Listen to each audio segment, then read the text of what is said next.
Облыс орталығында кәсіпкерлік мақсаттар үшін жер телімдерін табыстау бойынша ашық аукцион болды. Бұл бастама республикада алғаш рет қолға алынып отыр. Серік Оспанов аукционға алғаш қатысушылардың бірі. Жеке кәсіпкер қала орталығынан жаңаша үлгідегі монша салуды жоспарлапты. Ағылшын тәсілімен өткен аукционда Сағынбаев көшесінен жер телімін иеленді. Енді жаңа кәсібін бастамақ ниетте. Қызылорда облысы ақылды басқару жобасы аясында пилоттық аймақ болып белгіленгенді. Сондықтан бұл жоба еліміз бойынша алғаш Сыр өңірінде қолға алынып отыр. Ашықтыққа негізделген аукционда облыс орталығынан 39 бос жер телімдері ұсынылды.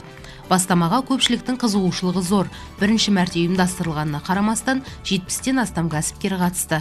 Ашық аукционды өткізудің басты ерекшелігі әкімшілік кедергілер мен сыбайлас жемқорлық тәуекелдерін төмендету.